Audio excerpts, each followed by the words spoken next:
second opinion. Resident Evil is a tough series to rank. The series is so prolific that you can find both genre-defining masterpieces and forgettable misfires sporting the Resident Evil name. I know that this was no way for anyone to die. Horrifying, challenging, and camp in equal measure, such a blend creates quirks that some may consider charming, while others find them simply painful. But make no mistake, the joy of working in volume is that there's a Resident Evil game for everyone. To create our list of top Resident Evil games, we considered several factors. There's the overall quality, of course, but also each game's enduring legacy. Some revolutionized the survival horror genre, while others introduced bold new ideas to the series.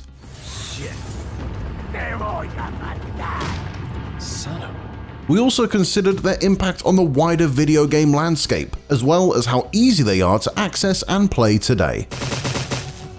So prepare yourself for the 10 horrors that await. These are the best Resident Evil games ranked.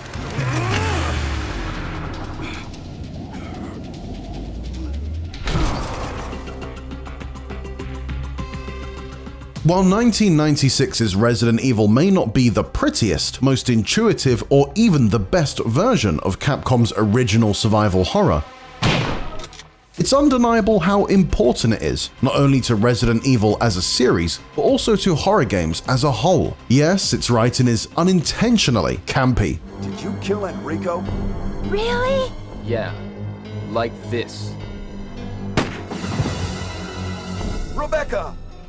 And the tank controls are a pain to wrangle, but this trip to the labyrinthian Spencer mansion practically invented the genre's playbook. This is where we learn to conserve ammo, fight smartly, and unlock doors through completely illogical means, all to the tune of an offbeat yet iconic score.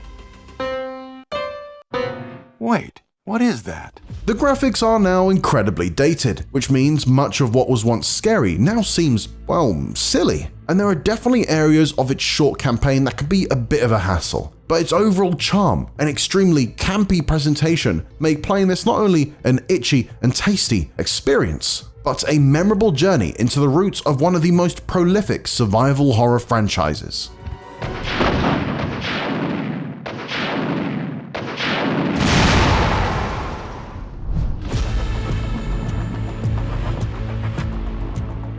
Resident Evil 3 Nemesis is one of the series' most interesting games. It introduced many elements that shaped the franchise's future, such as ammo crafting, a mechanic it's hard to imagine modern Resident Evil without. It's also where Capcom began to properly explore branching story paths, using quick-time events to force you to choose between different options, which helped make each playthrough feel unique. Its crowning achievement, though, was the introduction of Nemesis, perhaps the most revered enemy in the entire series. A relentless, seemingly indestructible foe, Nemesis tirelessly pursues you through Raccoon City. It's here that the Resident Evil stalker enemy was born, and we've seen the idea become a vital component of the series' modern entries, including the imposing Jack Baker in RE7, Thought you'd just slip out before dinner was done? and the terrifying Mr. X in the RE2 remake. Yet despite these being more advanced, and thus more frightening versions of the concept, Nemesis remains a fan favorite due to his incredible design and persistence throughout Resident Evil 3. While he's a significant part of 2020's Resident Evil 3 remake, changes made to the original game's structure means he, and well, the experience as a whole, doesn't hit in quite the same way. Which is why we recommend this 1999 classic over its modern overhaul.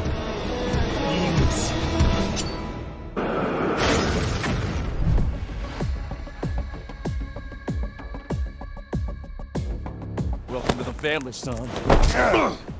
How do you reinvent a franchise that has already been reinvented several times before, all while retaining the core ideologies of what made it so great to begin with? Well, you do what games like Metroid and Fallout did before. You jump to first person. After the chaos of Resident Evil 6's much too action-packed campaign, Biohazard went back to the series' roots, dropping new protagonist Ethan Winters into a creepy, puzzle-filled house and challenging him to escape. The approach brought Resident Evil's signature survival horror framework to a new perspective and lost shockingly little along the way. In fact, the new perspective made the narrow, rusty environments feel even more oppressive. Sure, the third act is a bit lackluster and the enemy variety is slim, but otherwise, Resident Evil 7's setting, characters, resource management, and story are just as fun, campy, and creepy as some of the best games in the series. Oh, and if you've got a compatible VR headset sitting around, playing through the campaign in virtual reality makes for one of the most tense and terrifying experiences the franchise has ever offered. The second and final act of Ethan Winters' journey, Resident Evil Village traded Biohazard's claustrophobia, padded length, and the Texas Chainsaw Massacre-esque family for a healthy dose of action and camp. Partially inspired by the beloved Resident Evil 4, the Village setting takes us to a variety of creepy locales, including the towering Lady Dimitrescu's opulent castle and House Beneviento, the latter of which stands among the scariest sequences in any Resident Evil game. Pushing into more gothic territory allows for a whole new set of horror archetype enemies, with werewolves and vampires stepping in to replace the series' staple zombies. Led by an ensemble of characteristic villains, Village benefits from an eminently replayable story, great action, and stellar locations. It may have been the last chapter for Ethan Winters, but it proved that Resident Evil was anything but a shambling corpse.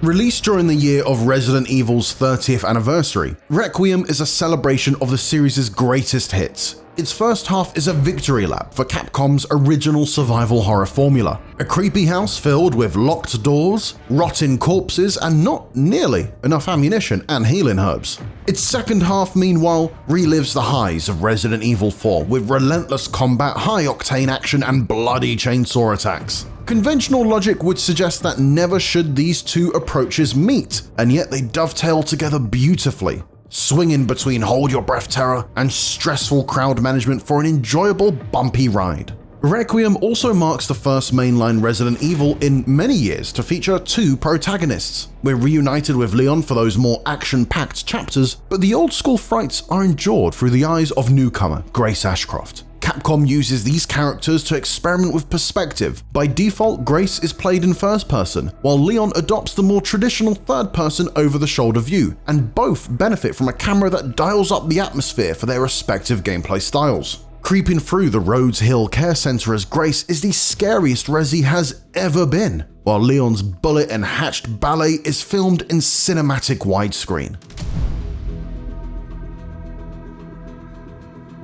The original Resident Evil remains one of the most important games in history, but Resident Evil 2 is just as, if not more important than its predecessor.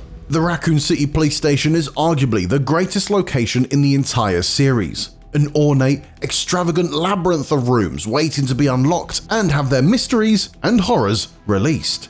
A fantastic A/B playthrough system lets you explore the zombie-infested building from two different perspectives, Leon and Claire's, with subtle but meaningful differences between each character's run of the campaign, making for substantial replay potential. And this is where we got our first taste of a wider world of Resident Evil. The original game's Spencer Mansion may have introduced us to Umbrella's evil, but in the streets of Raccoon City, we saw the full-blown consequences of the T-Virus. While the 2019 remake is just as good and the more approachable way to experience Leon and Claire's hellish night in Raccoon City, the original Resident Evil 2 still offers a lot of charm and fear that deserves to be experienced at least once in your lifetime.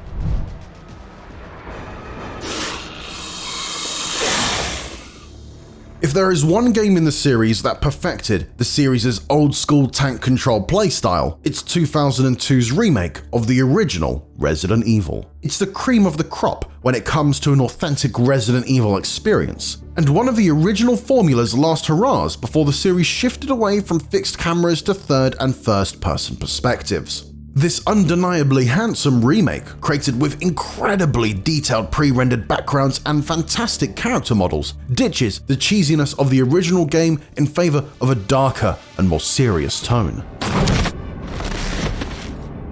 This makes exploring the Spencer Mansion a truly terrifying expedition, something only enhanced by subtle changes designed to catch veterans of the original game off guard, with jump scares repositioned and item locations shifted. It also added plenty of new ideas and story beats, such as the eerie Lisa Trevor subplot and enemies that could return from the dead again as terrifying Crimson Heads.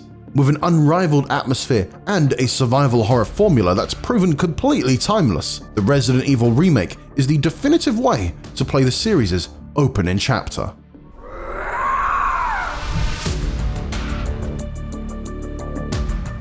While Resident Evil 7 brought the series back to its horror roots, Resident Evil 2's 2019 remake perfected them.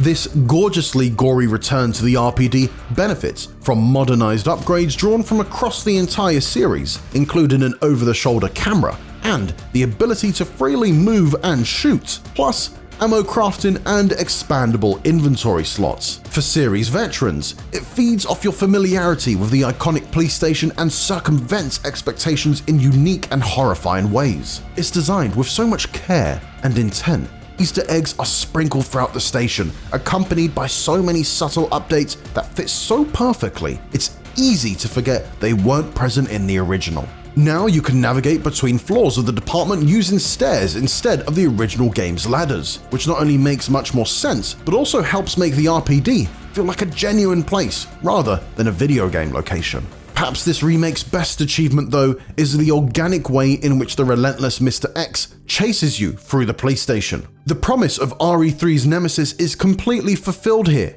and the tension he creates is palpable, making for some of the series' best unscripted scares. His presence alone prevents additional playthroughs from getting repetitive, and thankfully the A/B playthrough design returns, allowing for distinct adventures as both Claire and Leon. When Capcom began developing highly polished remakes of its classic Resident Evil games, it wasn't an obvious bet that it would overhaul Resident Evil 4. The 2005 original is one of the best video games ever made, and, despite a few dated mechanics, still plays wonderfully today. Yet in 2023, we got the Resident Evil 4 remake, a phenomenal recreation that made Leon's trip to the Spanish countryside feel even more sinister. Modernized controls allows his signature shooting dynamics to shine, and the original's wide array of set-piece ideas, from minecart rides to knife fights, are taken to impressive new heights. The gleaming polish, astonishing visuals, and friction-free combat arguably makes this the very best version of Resident Evil 4. Only the genuine originality of its source material could top it. The Resident Evil series has transitioned perspectives and approaches a lot, but no single entry was as revolutionary of a jump as Resident Evil 4. Evolving the series from locked camera angle survival horror to third-person action horror was nothing short of brilliant. But that switch alone isn't responsible for an absolutely incredible, near-perfect video game. The campaign is massive, packed with gigantic bosses, epic set pieces, and labyrinthian locales. The ambition of its scale is matched only by the precision-perfect gameplay that provides you with a ton of punchy weapons to utilize against hordes of horrible enemies. There really was nothing like it at the time, and so, unsurprisingly, its success not only changed the course of Resident Evil, but horror games in general. The likes of Dead Space, Alan Wake 2, and even The Last of Us have all been inspired by Capcom's revolutionary ideas. Modern players approaching it for the first time today may be slightly put off by its lack of run-and-gun gameplay, but if you can adapt to the stop and shoot and kick, grenade, knife, and suplex style of action, you'll be rewarded with one of the greatest single-player campaigns to ever grace a video game console. If you like your games with a layer of modern gloss, the Resident Evil 4 remake is a masterpiece that improves many of the original game's more dated aspects, but it can never claim to be as revolutionary as the original.